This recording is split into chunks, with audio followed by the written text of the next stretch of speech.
Marijuana is not going to get players back on the field. That's the disingenuous point to me. And people are fighting a different fight. The players union is fighting the fight because they want the players to have the ability to use marijuana whenever they want without consequence, which they pretty much have already anyway. I'm okay with that. I'll stipulate that. It's not going to help them get through a football game is my larger point.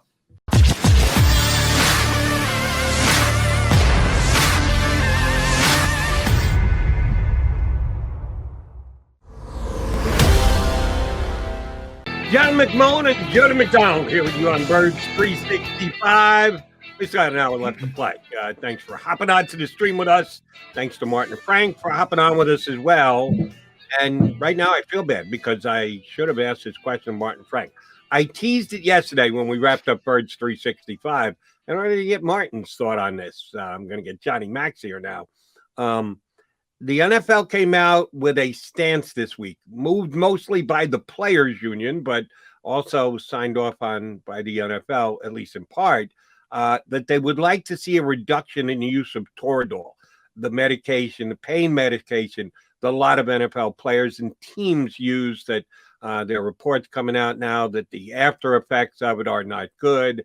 It's not really an opiate, but it is a pain medication and has potential long-lasting effects down the road for players. So something's got to fill the void. If you're going to subtract a pain medication, something has to come in as the new pain medication. And again, research being done by the Players Association and signed off on by the NFL says that marijuana may be the new Toradol in the National Football League. That if the players need something to be able to put up with the beatings that they put their bodies through, maybe marijuana is the way to go because it is becoming a legalized substance in a lot of states in this country, some of which the NFL have teams in, some of which they don't have teams in. John, could we be looking at reefer madness in the National Football League?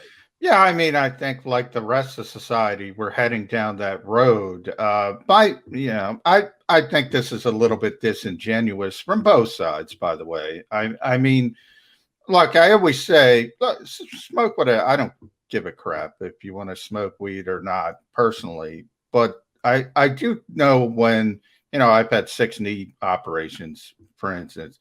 I do know when you're looking for pain. Wait. He's trying to sneak that one in there on us. 6 knee operations? 6 and counting. I'm done though. I'm not getting any more. But anyway, how the hell did you hurt your knee that bad? Well, I heard it when I was young, and it just came from there. Didn't have the greatest first surgery. I'm old, so it was. They had to cut me open. It wasn't the arthroscopic days. So anyway, but larger point being, Jody, I've never met anybody coming out of surgery that says, "Hey, don't give me the good stuff. Give me the weed."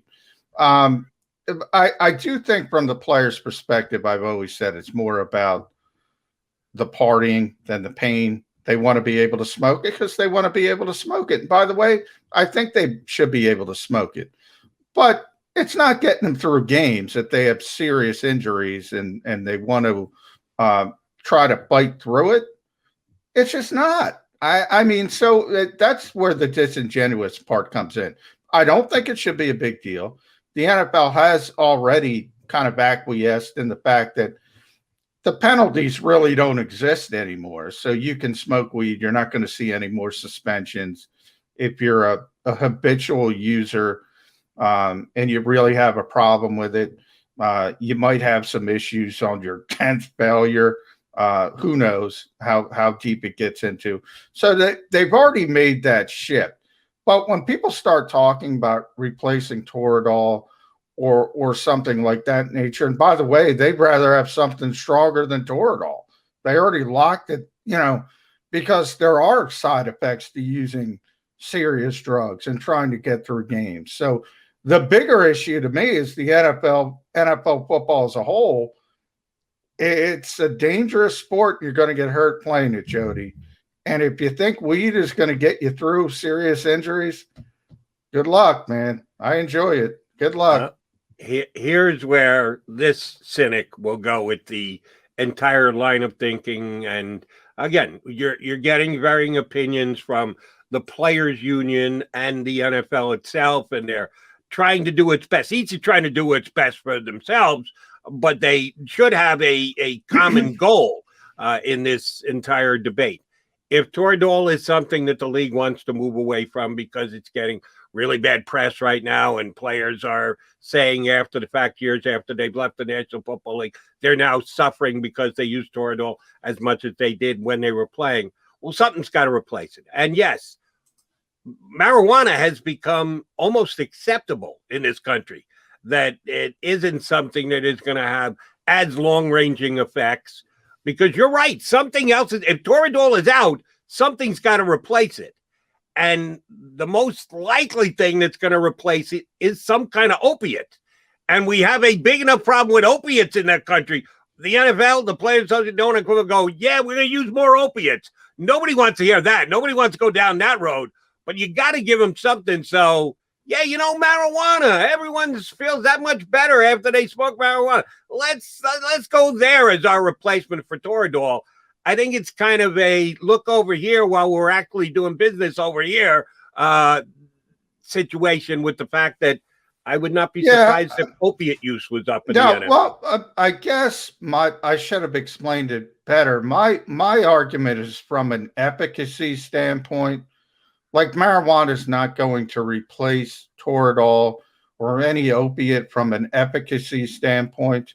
Will it make people feel a little bit better? Sure, on the short term, but it's not nearly as effective. So my bigger point is let them have their marijuana, but it should be a different conversation. The conversation about getting through a game or fighting through pain, you either have something that allows you to do that, that's safe and effective, or you don't.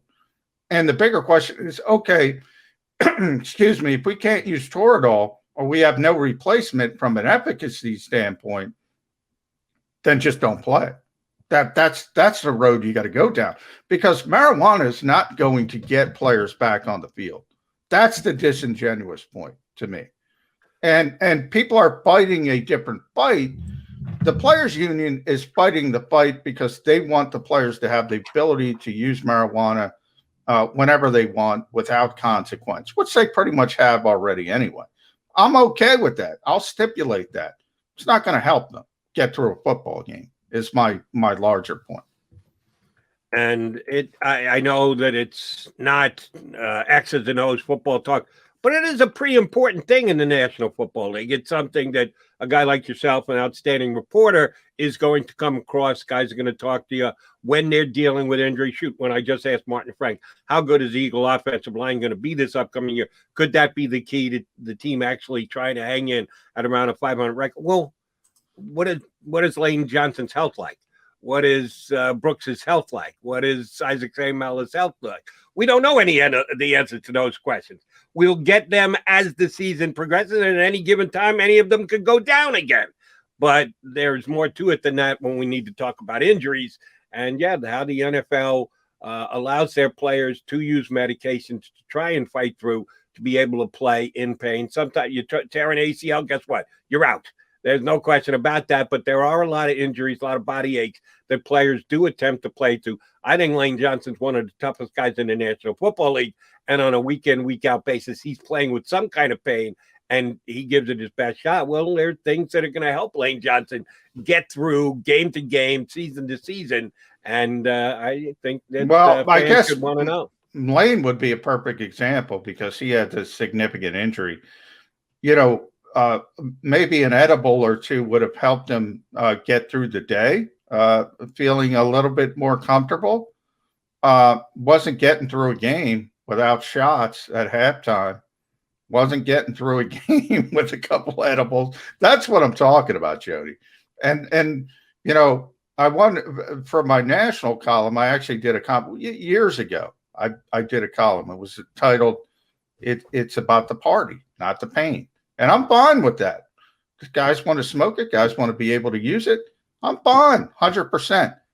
But it's not about the pain. It isn't. It isn't. It's not effective. It's not effective in a football sense.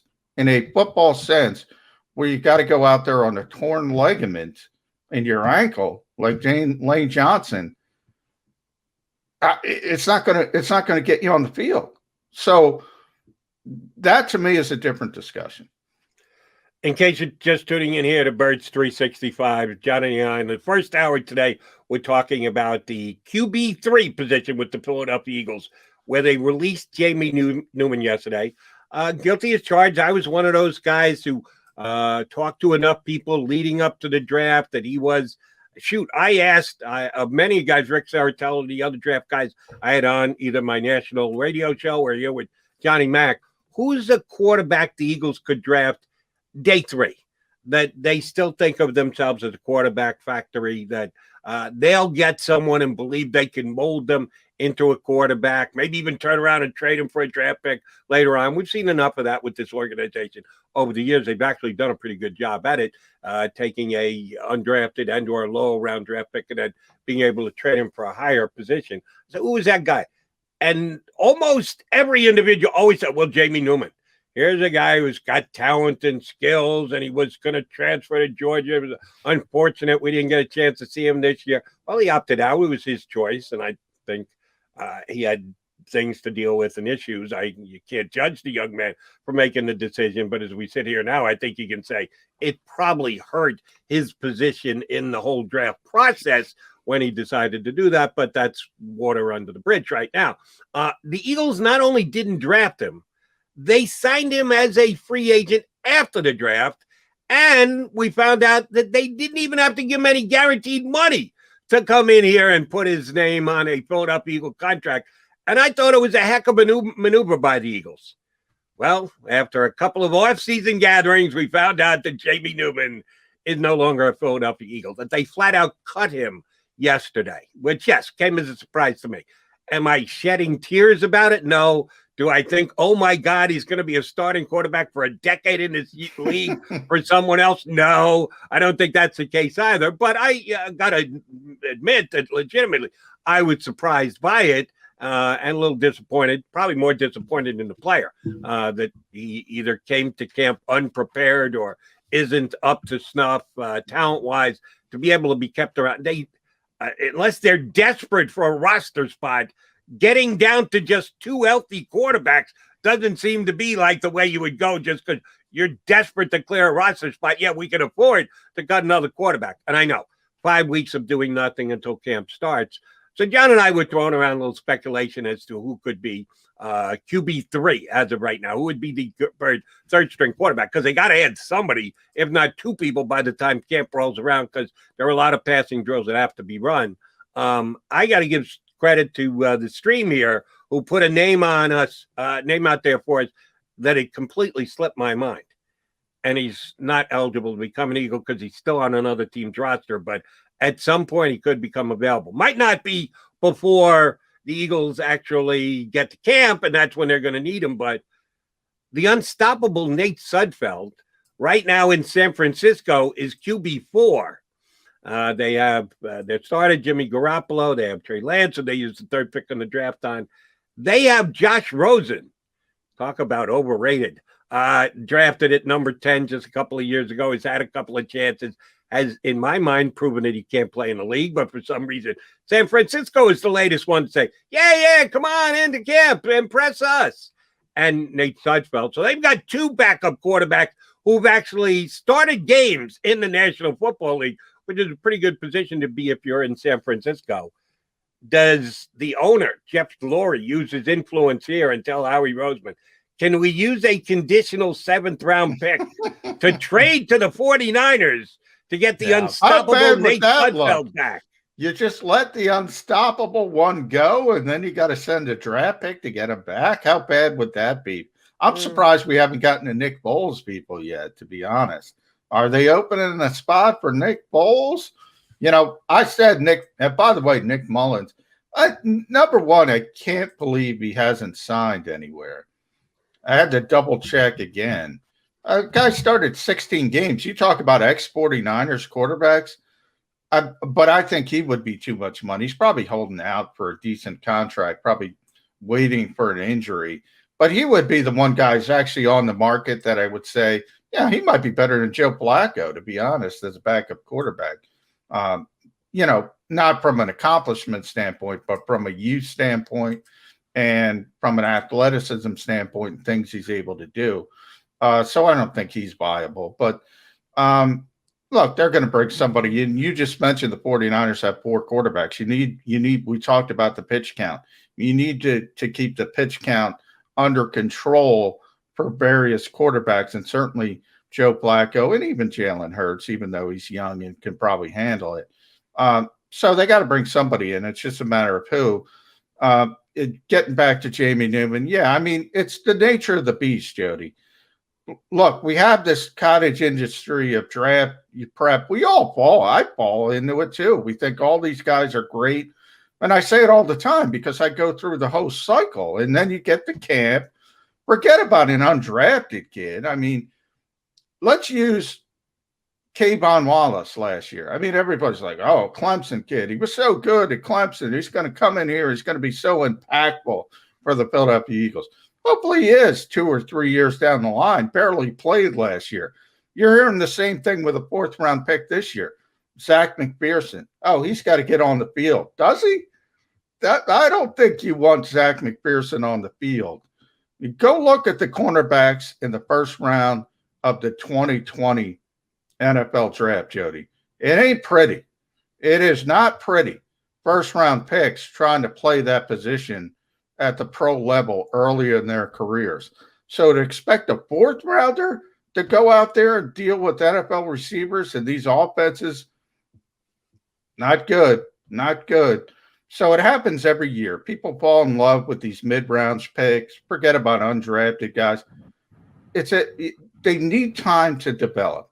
And everybody expects great results early on. That's not going to happen. All right, let's get into the vacuum. I want to jump back here into this quarterback conversation again. It is the most important position on the football field. And I know we're down the depth chart, but it's still important in my eyes. The Philadelphia Eagles, this is not a hypothetical question. We're dealing with the Philadelphia Eagles, the 2 guys who are still on the quarterback. Nice, I got at least 2. Jalen Hurts and Joe Flacco. What type of player is best for the Philadelphia Eagles to have as their QB3? Is it a guy like Nick Mullins, who, as you pointed out, has a bunch of NFL starts under his belt? Or is it a guy like, let's say, a Jamie Newman, who actually is a good practice player and has good work ethics and habits and the like, and is a coachable player, but a guy who's never had a chance to play in the National Football League in a game, even a preseason game? Certainly Jamie Newman didn't. Which type of a player do you think the Eagles would be better making a play for, reaching for at this time? A guy who's got a little NFL experience, maybe as a starter, or a guy who's still, you're only talking about potential, that you haven't even seen him against an NFL defense, but you had good college scouting reports on him. You considered drafting him. You had him on your board the year before. What type of a QB do you think the Eagles should be looking for? I think, and not just the Eagles, in every instance, if you're going to keep 3 quarterbacks, number 3 should be a developmental type, should be a guy who doesn't, I mean, yeah, your 3rd quarterback isn't supposed to play. And if he is playing, you're screwed anyway, essentially, if you're down to your 3rd quarterback. So you do like to get a guy. I'm sorry to interrupt you, but I just feel the need to say this. It's happened here in Philadelphia.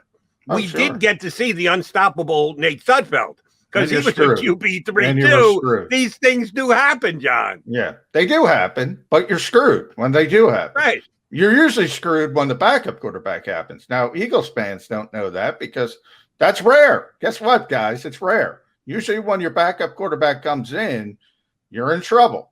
There aren't a lot. There probably aren't 32 guys in the world that should be NFL starters, to be honest. So there aren't a lot of great backups. And I think Joe Flacco is probably top 5, certainly top 10 backup in the NFL with all his ability, all his accomplishments. So 3rd string quarterback, I would prefer to have a developmental type, but that's why you draft one in the mid rounds. That's why you don't wait until after the draft and say, okay, let's take a flyer on Jamie Newman. He didn't play last year. And And by the way, I have no problem with that end of it as well, Jody. I have no problem taking a flyer, but it's not a big deal to move on and say, okay, it did hurt him not playing. He's not ready. We got to go in a different direction. And the Mac and Mac guys are moving on as well. When you move on, you got to move on, like Johnny Mac just said. We're going to do that, but we're moving on to bigger and better things because we got our next guest ready to join us. I've only been talking football with this guy for the last, 30 plus years. He's been covering the league for that long as I've been doing the sports radio stuff. He contributes for a bunch of different sites, Fan Side, NFL Spin Zone, writes for full press coverage. Our buddy Russell Baxter is going to join us next here on Birds 365. If you missed any of today's show on the JAKIB Media channel, listen to the podcast on your way home. Available on YouTube, Apple, and Spotify.